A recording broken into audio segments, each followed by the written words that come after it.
You're not meant to suffer for your startup. You will have times where you work really hard. You will have difficult moments, but suffering is not the objective. And if you find yourself suffering, it's worth stepping back and saying, do I enjoy working on this problem? It's the week of June 2nd. Welcome to the Learning Corner, a Precursor Ventures podcast. Welcome to the Learning Corner by Precursor. I'm Mia Farnham, and I'm joined by our GP and managing partner, Charles Hudson, where we will be talking through the articles and good reads that caught our team's attention over the past week. Our first topic is an honest and deeply reflective piece from Quinn Wang, one of Precursor's founders, who shares the emotional and strategic lessons from shutting down her company, Quadrant I. Rather than focusing on market metrics, Wang writes about 5 patterns she noticed on her journey: avoiding founder identity, chasing external approval, over-relying on startup playbooks, failing to realign the team as the mission evolved, and deferring joy. Central to her message is the cost of ignoring intuition and the need to build in a way that honors core values. Now, with her next venture, she's staying closer to the problems she knows, rejecting performative startup behavior, and intentionally prioritizing joy and clarity. It's a really compelling look at what internal product market fit means for a founder and how being true to oneself might just be the real growth hack. So this post isn't just a postmortem, it's also a really internal reflection of the founder journey. So Charles, how often do you see these patterns show up in first-time founders, and how do you coach and encourage founders through these difficult internal struggles? I think Quinn captured a lot of the things that I talk to founders about. And about 2/3 of our founder population is doing this for the first time. And my LPs always ask me, like, well, what are some of the big differences between first-time founders and second-time founders? Is it recruiting? Is it fundraising? I'm like, well, those things matter. I think the biggest thing is this whole intuition and how to interpret advice. I find most first-time founders tend to be overly deferential to more successful or more powerful people who give them advice. And that advice ends up being prescriptive, even if the person delivering the advice didn't intend it to be. And I find second-time founders tend to be better at taking advice as input, listening to it, weighing it, and saying 30% of this applies to my company, the other 70% does not. So we're not going to do it. Or we're going to take from this what's useful. I think there's a lot of first-time founders who don't believe that they can or should trust their intuition unless it matches something that they're hearing from someone else. And, I tell founders, many of them early in our journey, think about it this way. There's a 2x2 matrix for these decisions you're going to make. Was the outcome good? And did you listen to my advice as a VC? If the outcome is good and listen to my advice, everybody's happy. I feel smart. We got a good outcome. If you have a good outcome and you don't listen to my advice, I'm like, wow, what a great independent thinking founder. I'm really glad you didn't take my input. If you listen to my advice and it doesn't work out, reflexively, I'm probably going to tell you it wasn't advice. It was perspective or input. And if you don't listen to my advice and it doesn't work out, who cares? We're both frustrated. So the moral of the story is it's the outcome that matters, not whether you listen to my advice or kind of how you got there. Working on trusting your instincts as a first-time founder is a really important skill. And I think the irony is that in the olden days when I started in venture, there was a lot less content. So the only way to get perspective was to go talk to other people. So you kind of were forced to follow your instincts more often. Yep. And now on any topic, you can find 10 or 15 really smart people arguing both sides of the same issue. What are you supposed to do as a founder? So I think that's one. Second, I tell people all the time, like, you're not meant to suffer for your startup. You will have times where you work really hard. You will have difficult moments, but suffering is not the objective. And if you find yourself suffering, it's worth stepping back and saying, one, do I enjoy working on this problem? Do I enjoy solving this on behalf of my customers? Is this something I really like doing? And second, am I trying to solve an insights problem with effort? And I think a lot of what robs people of joy is burnout. And for me, burnout happens most often when you have a problem where what you really need to do is step back and reimagine it or take a breath. And instead you try to double down and kind of muscle your way through it. And that's one of the many ways to get to burnout. And so the last thing I'll say is I wrote this post a while ago about why I don't like rebound startups and people who,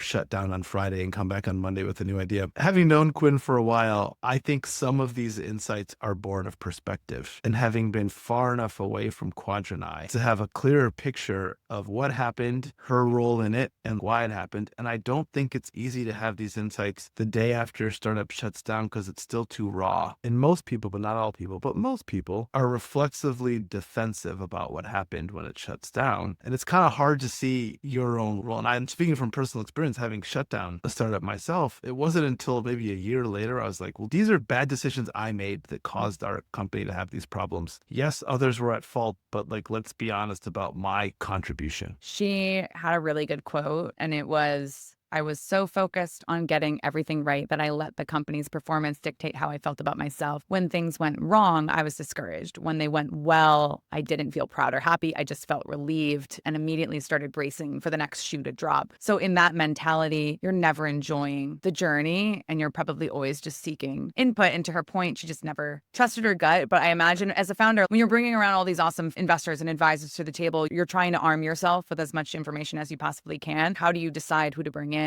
and who not to? I also think to that point, yeah, like this is somewhat related to, but it just sparked this for me. A long time ago, one of our LPs asked us, like, what would happen if Precursor ceased to exist? I'm like, what do you mean? He's like, what if you couldn't raise a fund on a business? I'm like, no, what do you mean? I understand the question. He's like, I go, my whole identity is not this firm. I'm a husband, I'm a father, I'm a human being. There are other parts of my personality that are not being the founder, managing partner of this firm. Now, granted, it's a big part of my life and personality now, but it's not the totality. And I think one of the challenges for first-time founders is sometimes being the founder of XYZ company becomes your whole personality and identity. And when you lose that, you've kind of lost yourself. And so I just told somebody this on yesterday before I saw you in New York. I was telling a founder was having a tough time. And I said, well, a couple things. If this startup doesn't work out, you will be fine. You will rediscover who you are, separate from being the founder. And second, never quit on a bad day. Yeah. I was like, you're having a bad day. Never quit on a bad day. It's just a good rule of thumb. But I think for a lot of first-time founders, being the founder and CEO of XYZ startup becomes the dominant part of their personality, which is what makes shutting down the company so traumatic. Venture culture, for a large portion, rewards hustle culture, which I think is a bit toxic in the end. I mean, you can watch Silicon Valley on HBO to figure out, like, people love to see the tents in the offices of people living in their place where they work all day. I think a large part of that performative. I literally heard that is an actual thing happening, like in San Francisco. It's back. No, it's back. But to the point of, if at one point it doesn't seem like the company is going to go where it needs to go, one, you need to be able to separate yourself from that eventually. And in this specific scenario, you like also need to find a place to sleep. You actually physically have to move. So much I want to say that. One thing is we have two founders who just told me they were going to get a live work situation. They were going to live upstairs and work downstairs. I was like,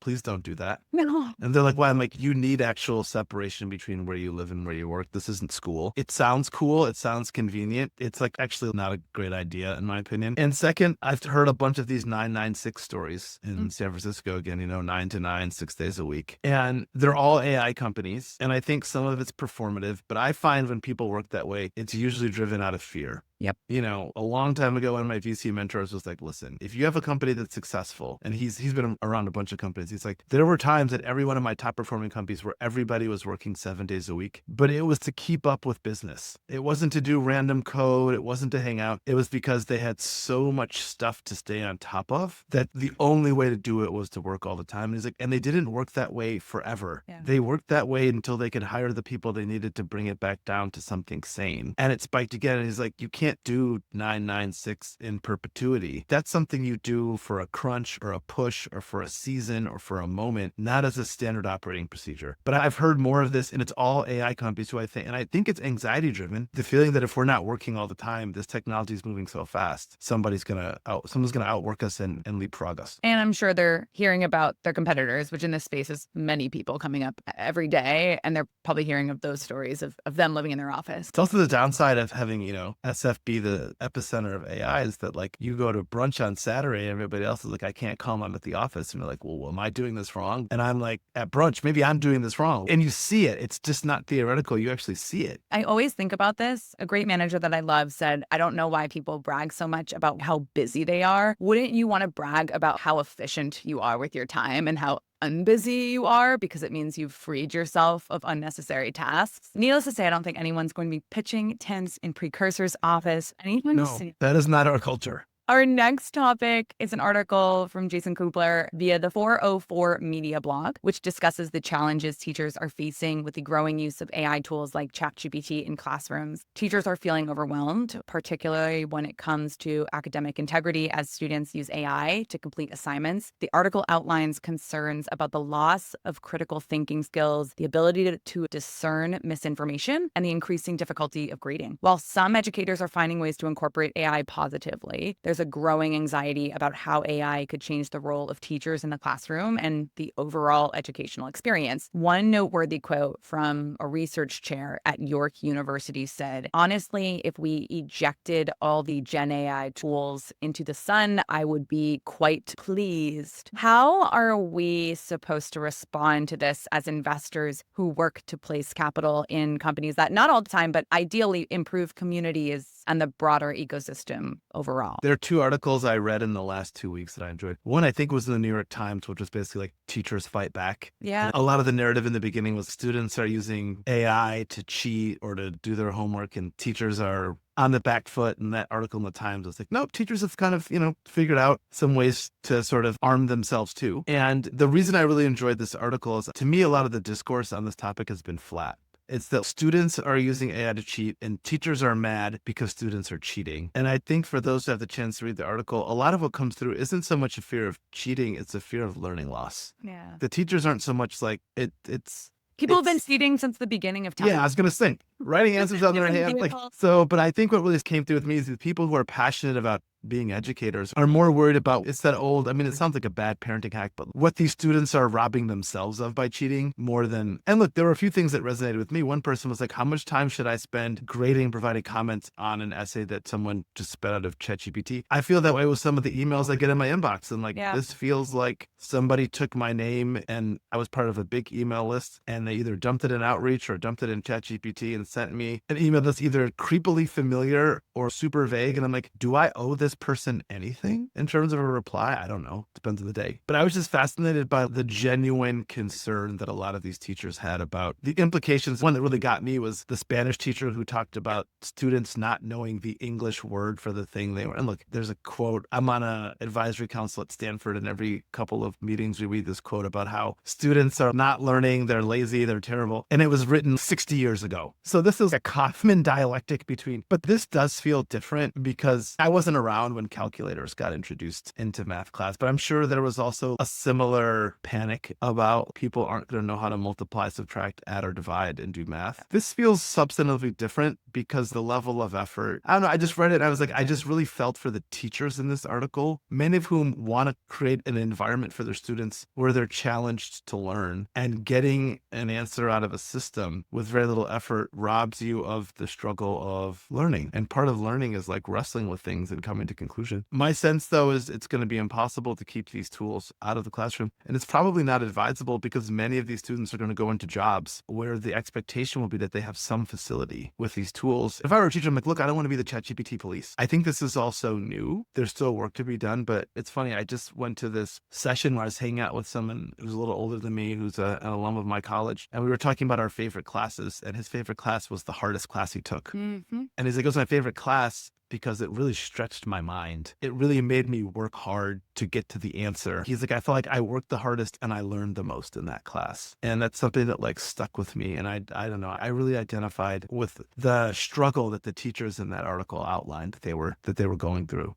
What does school look like if there's no such thing as a difficult class anymore because it's just become too easy for inputs? I think it's ironic. I think we're going to go back to less technology. Yeah.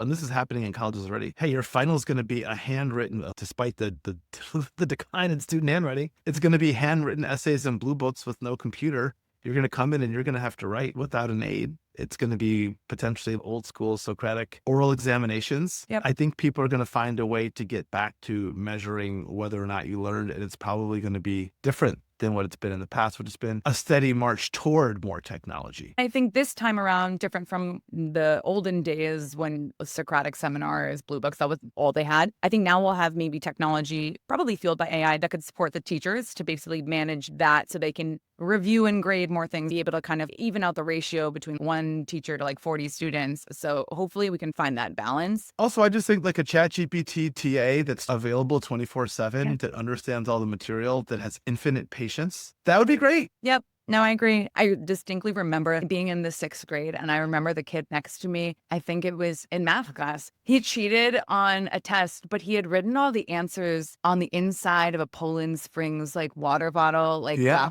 he was caught. But I remember the teacher being like, "You have to get kudo points for this. I'm not going to fail you today, but this is obviously unacceptable." Cheating has existed since the beginning of time. I just hope that we've created some sort of guardrails to retain some sort of purpose for education. I'll ask one last question. Obviously, there are arguments of the pros that AI can exist across classrooms. I'm thinking maybe a world where highly personalized learning plans can exist for each student to meet them where their learning abilities and learning speeds are. But at what point does this quote unquote leveling of the learning field maybe overstep a little bit? I think different classes and different courses have different resource demands. It seems like I mentioned the idea of an always on TA to answer questions and provide support to me seems like an unambiguously useful thing, properly programmed and properly deployed. It's a way to help people get help. I can envision a world where not everybody takes the same test, where the test you take is a function of the things that you maybe struggled with during the quarter. And it kind of skips over the things that it seems that the AI seems to believe you've largely mastered. Yeah. I can envision a world where the use of AI as an input in the class, how clever were you at quizzing and asking the AI for help? And I can even envision things where it's like, hey, here's an AI output. Find the things in here that are incorrect. I think we're just so early in grappling with this. We haven't figured out how to adapt. And right now I would say the simplest explanations are winning, which is people are just using this to cheat, or people are, and I don't even think it's just to cheat per se. It offers a very fast off ramp to the lazy. But look, we've had Cliff Notes forever. If you didn't want to read the book, you read the Cliff Notes, and do you miss out on some of the richness of reading a text? Yeah, but if your goal is like, I just want to pass my test, I need to know what happens in this book. And I always got caught in a live discussions like when I did that. Well, our last piece is BondCap's very deep dive. It's literally 340 slides on how AI is transforming infrastructure, applications, and markets, along with where they see the most value accruing. They explore a few critical themes, including how AI landscape is continuing to evolve from co-pilots to autonomous agents, shifts in UX of software, and reshaping of how our companies are built and monetized. As foundational models become commoditized, defensibility will hinge on proprietary data, embedded workflows, and distribution, not just on raw model performance. Bond also highlights that AI native companies are blurring B2B and B2C playbooks with novel go-to-market and pricing strategies that reflect the growing role of agents as real-time, like oracles, so like validators and interpreters across regulated sectors. It's an incredibly comprehensive body of work. So Charles, first question, like what trend did you find specifically insightful? It was a lot. I decided I wasn't going to put it through an LLM and ask it to tell me what's exciting. I'm just going to, click through it myself. I felt better reading this because a lot of the things I've been struggling with in AI, I felt like this highlighted a couple of things, the global nature of competition in AI. And I think being in the US, we talked mostly about the US companies, but this really is a global phenomenon. I think the scale of dollars that are going into both the hard infrastructure and the software side are like really, really, really unprecedented in terms of the velocity. All these questions about the business model. And there are a whole bunch of sections on just like business model, which I read and I was like, oh, cool. The things I have questions about are not answered in this presentation, but they are framed well. So I was like, okay, I feel slightly better that like the things that are giving me pause, I'm not the only one. But sometimes just like seeing some of those charts about just the amounts of money that are being invested on the infrastructure side, they're just staggering. Also, the rate of change and adoption for some of this technology is also just staggering. And I think it just put a lot of flesh around feelings I've had that this really is a super dynamic world and things are moving so fast. On the days where I'm just like, I'm not sure what to do, I was like, oh, this is why. Right. This is why. That AI adoption piece outside the US, that's where I found metrics that were the most staggering. From the slides, it said it took 23 years for the internet to reach 90% non-US usership. In contrast, a leading USA-based LLM reached 90% non-US usership in 3 years. So how much of this adoption is due to the product versus the underlying rails, the internet, software? We've talked about this a little bit in previous podcasts. I mean, everyone stands on the shoulders of someone. The fact that the internet is in many places meant forefront that ChatGPT could be in many places. And because LLM, if you think about it before, localization, internationalization was so hard, and LLMs are actually pretty decent at that off the bat. So you have a product that almost out of the box works in lots of languages. I don't know. It's the thing I kept looking at was tying it back to something we talked about a few weeks ago. If the scale of outcomes for the winners in venture continues to grow and get bigger, you can actually invest hundreds of billions of dollars of private capital to create companies that are worth trillions of dollars. At the turn of, we just have never seen it before. Yeah. We've seen investing hundreds of, even with like the last cycle, we saw investing tens of billions of dollars in companies like Uber to build companies that were worth tens of billions of dollars on the end. This is new. Hundreds of billions of dollars to produce companies that are worth trillions of dollars in value. That's like a new order of magnitude step function for the industry. And we're doing it all without, I would say, high confidence that we've figured out the business model and monetization piece.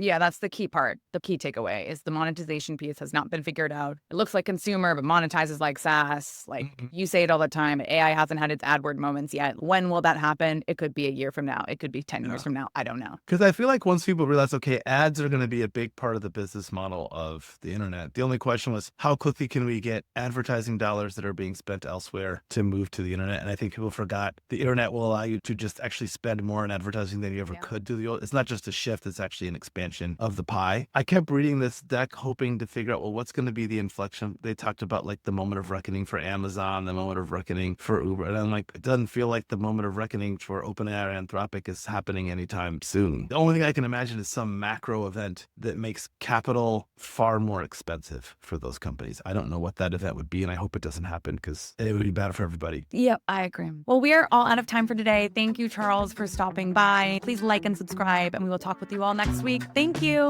Bye. Bye.